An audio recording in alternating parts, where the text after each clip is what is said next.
Miguel, desde Posadas Misiones, Ariel Sayas te saluda. ¿Cómo estás? Buen día. Buen día, querido Ariel, y como siempre, feliz año 2021 para vos, para todo tu equipo y para tu audiencia. Gracias, Miguel, muy amable. Así que muchas gracias por estar en contacto, como siempre, así que gracias. ¿Cómo titularías lo que ocurrió ayer? Yo titularía Estados Unidos es un imperio fallido. Mira vos. Es decir, no un Estado fallido, sino un imperio fallido. ¿Y en qué sentido? Porque habría que contextualizar la hecho bochornoso del día de ayer, que reflejan la fotografía de un país bananero, pero que tiene causas más profundas. Estados Unidos, desde los padres fundacionales hasta más o menos la década del 60, hasta la guerra de Vietnam, podremos decir, tuvo una élite política blanca, anglosajona y calvinista, que tenía como doctrina fundamental una teología política en la cual se autoconsideraban el pueblo o la nación destinada por la humanidad, destinada por la providencia a regir los destinos de la humanidad. Sin embargo, esa nación perdió el monopolio, esa población blanca anglosajona y calvinista fue perdiendo, que se fue sirviendo de un sistema político electoral arcaico, mientras ellos pretenden dar clase de democracia al mundo en un régimen indirecto. Hemos visto el caso de cómo George Bush, perdiendo las elecciones, asumió la presidencia, o el caso del mismo Donald Trump, es decir, cómo los colegios electorales bloquean a una verdadera democracia cuantitativa y representativa, como es la esencia de la democracia.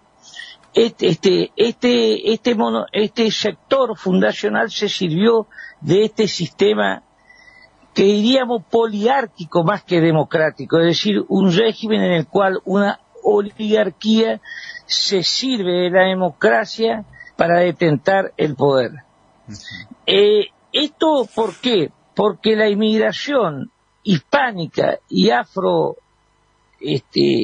asiática fue agrandándose en cantidad y en reproducción, y hoy cuestiona el multiculturalismo, cuestiona a esa supremacía blanca.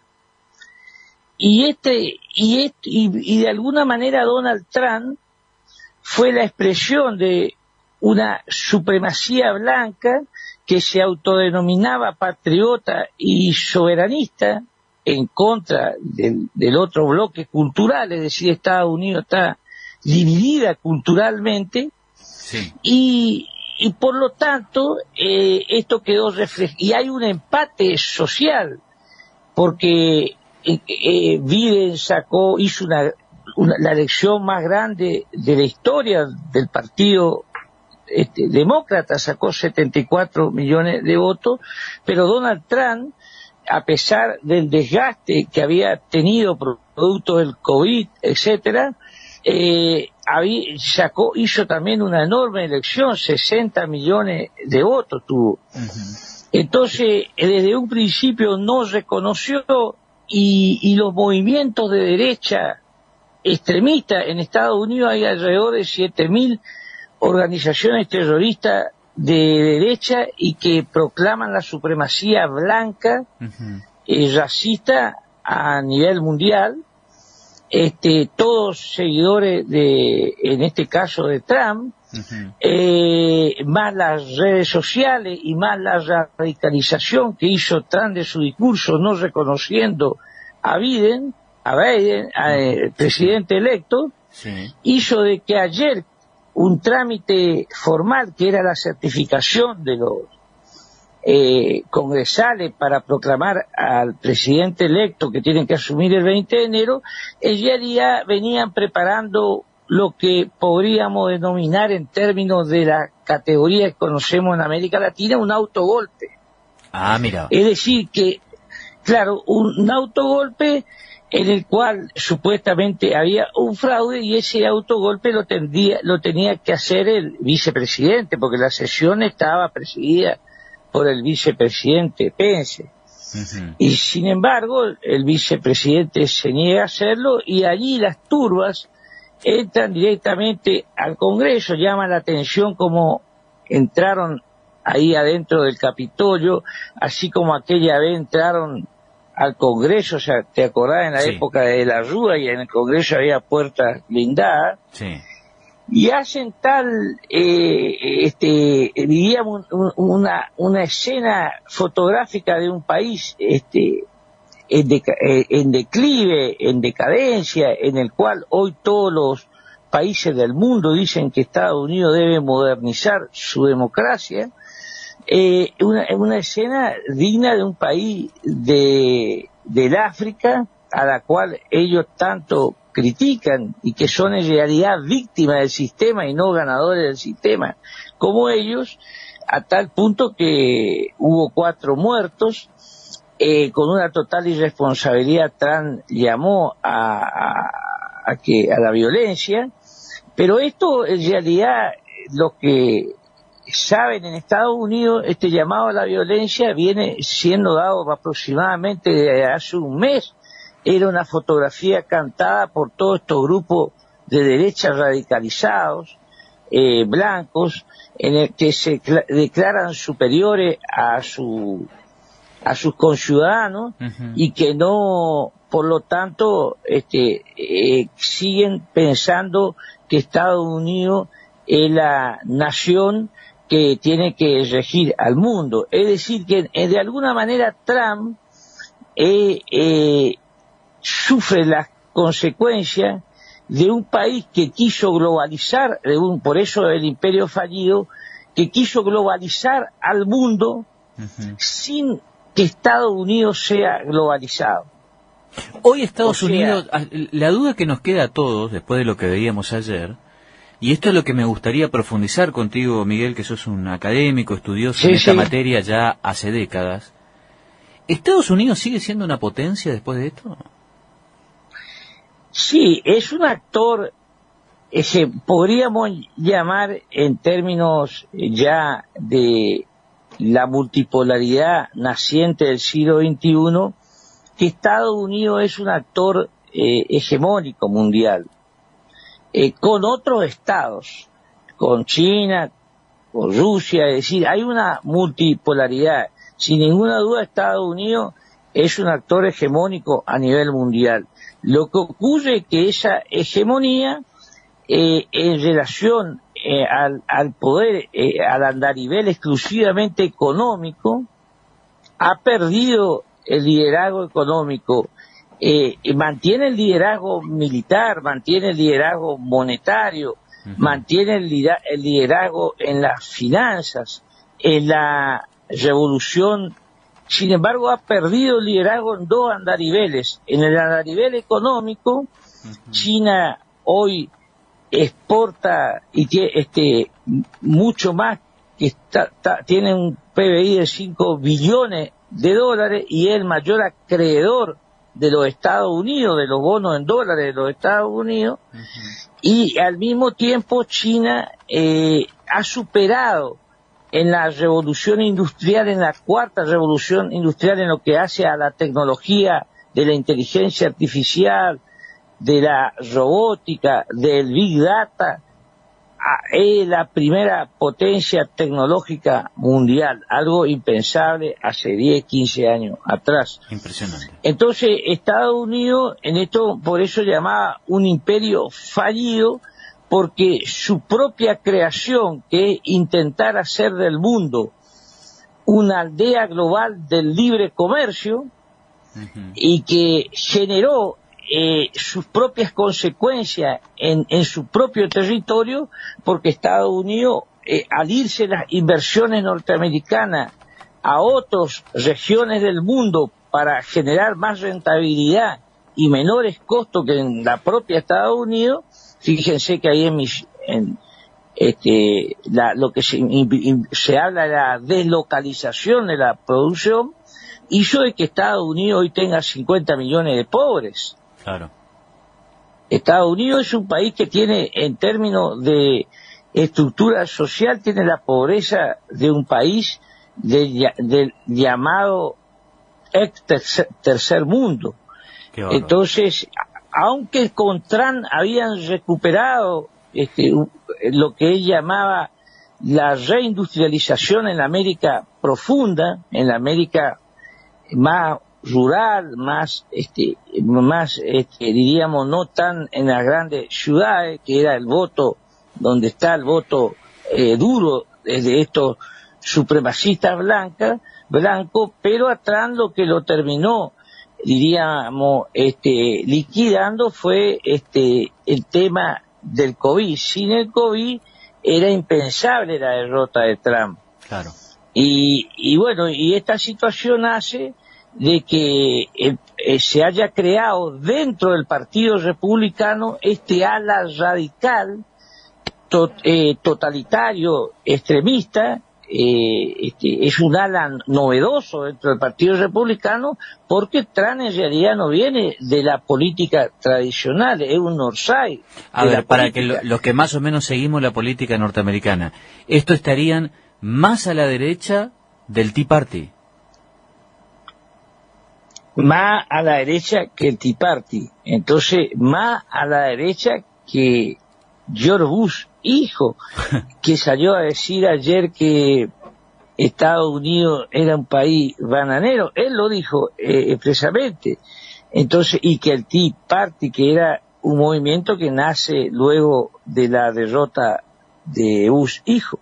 Exacto. Entonces, esto es una línea nueva, novedosa, que yo creo que no va a desaparecer, que Trump ya la incorporó a la política norteamericana, porque refleja en profundidad lo que va más allá de Trump. Trump lo pone sobre la mesa, que es el quiebre cultural de la Estados Unidos blanca, que ya no domina el sistema político, económico, financiero, militar norteamericano, y por lo tanto está peleando contra el multiculturalismo emergente, que el voto o la población hispánica y afroasiática. Y esto, reitero, ya había sido advertido por estrategas norteamericanos. Por ejemplo, siempre se habla del último libro de una estratega norteamericana, del choque de las civilizaciones, que escribió un libro llamado Choque de las Civilizaciones, Samuel Huntington, pero que murió el año pasado. Pero sin embargo, el último libro de Huntington se llama ¿Quiénes somos? Y allí él, como era un halcón, o sea, un duro, alerta en el libro esto que ocurrió ayer, diríamos, pero que ya se venía dando desde los elementos subterráneos de la sociedad norteamericana. Y este proceso empezó luego de la derrota de Vietnam, y no olvidemos de las luchas civiles por los derechos civiles, porque la cuestión de la esclavitud en Estados Unidos con Lincoln en el siglo XIX, la guerra de secesión, a pesar de que abolió la esclavitud, no solucionó el problema de una democracia selectiva, racista y secesionista. Sí. Por eso es un sistema electoral arcaico. Entonces, los negros se han levantado en forma violenta con dos líderes raciales muy importantes en la década del 60, que fueron Martin Luther King y Malcolm X. Luther King, premio Nobel, y también la figura extraordinaria de uno de los deportistas más grandes de todos los tiempos, que se niega a ir a Vietnam en su condición de islámico y negro, que es Muhammad Ali, que se cambia el nombre de Cassius Clay por Muhammad Ali, y va preso. Claro. Entonces todo esto y las políticas de tolerancia cero en términos de seguridad, en realidad era que las cárceles norteamericanas, que tienen mayores presos en el mundo, 2 millones de presidiarios hay en Estados Unidos, el 70% son negros y negros afroamericanos. Entonces, esta situación, reitero, explota con Trump. Y también por las características impredecibles del personaje, que él fue el que llamó y luego ahora llama a una transición ordenada, sí, sin ver los costos políticos que eso ocurrió y que hoy hace de que Estados Unidos esté siendo observado por el mundo entero, y porque pasó de ser la maestra de la democracia a ser la mayor aplazada de la democracia. Miguel, la última pregunta. ¿Qué futuro ves con Trump en la política y qué efectos puede tener en nuestra América Latina? Aquí hemos tenido ejemplos, intentos, como por ejemplo el de Bolsonaro. Bueno, hay todo un movimiento internacional de esta derecha supremacista, secesionista, antidemocrática, liberal en el fondo, que ve como su adversario principal, que está dirigida por el estratega electoral de la campaña de Trump, que aunque ahora esté alejado personalmente de él, mantienen vínculo, que es Steve Bannon. Bannon ha hecho una gira, estuvo con Bolsonaro y en otros países, y hay un movimiento mundial de esta característica en la cual ven al enemigo principal, antagónico a este movimiento, al Papa Francisco. Entonces,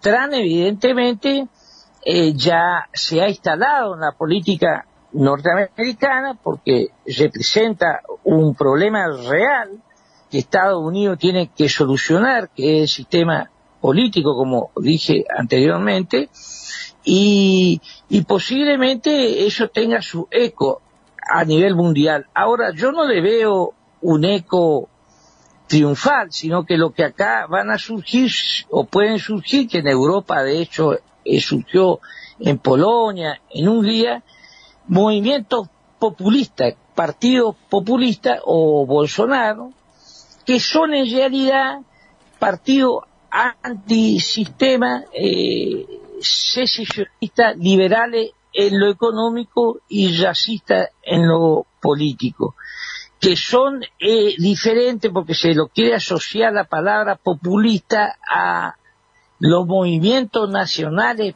populares como el peronismo en su sentido clásico, que fueron y son movimientos cuya característica central es la inclusión social y no el racismo. Claro. Este movimiento, que es un movimiento liberal anti-globalización, porque en el fondo es un movimiento también contra China, por eso hablan del virus chino con respecto al COVID, por supuesto que encuentra en la figura de Trump a uno de sus referentes, pero la democracia norteamericana no está en peligro institucionalmente. Lo que está en peligro en términos de perspectiva histórica es que allí hay profundas divisiones culturales que si no hay una política de presidente norteamericano de pacificar a la sociedad norteamericana, haya divisiones culturales, hasta inclusive secesiones, en términos siempre de perspectiva de corto plazo de 20, 30 años, ¿no? Y con violencia, porque la sociedad norteamericana siempre ha resuelto su problema con mucha violencia. Lo que yo quiero decir, para terminar la idea, es que en el fondo Estados Unidos tuvo y tiene dos partidos plutocráticos, es decir, que a nivel interno hay poca diferencia, a nivel interno hay diferencia, hay dos bloques culturales, como dije, pero a nivel externo se consideran potencia mundial, y porque Estados Unidos, dije, es una teología política, y dentro del concepto de potencia mundial, América del Sur y América Latina es el patio trasero. Es decir, que tanto con el Partido Republicano como el Partido Demócrata, América Latina siempre figura como el patio trasero. Entonces América Latina solamente saldrá adelante con una política de integración, no hay salida sola, porque de lo contrario la doctrina de Monroe hoy tiene una cara, que es la militarización de América del Sur por los recursos naturales. Tanto en eso no hay una discusión y diferencia a nivel externo entre ambos bloques culturales de los Estados Unidos. En 30 segundos, ¿qué le dejó Trump en sus años de gestión a Estados Unidos? Bueno, Trump le devolvió a Estados Unidos recuperación económica, le devolvió capacidad de autoestima, le devolvió un sentido de patria a la norteamericana, a Estados Unidos profunda, estamos hablando, que estaba siendo avasallada por los sectores más ricos y globalistas de los Estados Unidos, y de la cual Obama era aliado. En ese sentido, Trump peleó por una Estados Unidos potencia. Ahora, al mismo tiempo, ese Trump le deja a Estados Unidos un lenguaje violento y le deja un deterioro absoluto a sus instituciones, así como también le deja un deterioro absoluto del papel de los Estados Unidos en el mundo, en la pérdida del poder norteamericano a nivel mundial, porque Estados Unidos con Trump ha perdido influencia en el mundo debido a que justamente su poder de atracción en la democracia, etcétera, etcétera, se ve cuestionada, y entonces esto es aprovechado, por supuesto, por su adversario, como y también la crisis cultural interna. Entonces los adversarios, como hoy vemos en todos los diarios, China, ¿quién se iba a imaginar que la OEA, que hace 3 días cuestionaba a Venezuela, hoy estaba llamando a la normalidad, a la institucionalidad de los Estados Unidos? Estamos viviendo un momento histórico, ¿no? Eso era impensable. Tal cual. Miguel, como siempre, te mando un gran abrazo, gracias por estos minutos de reflexión, como para poder entender un poquito más la geopolítica y qué es lo que está pasando, y más en este mundo que evidentemente está convulsionado. Estamos viendo cosas inimaginables. Muchísimas gracias, un gran abrazo, como siempre, a todos ustedes. Gracias. Hasta luego.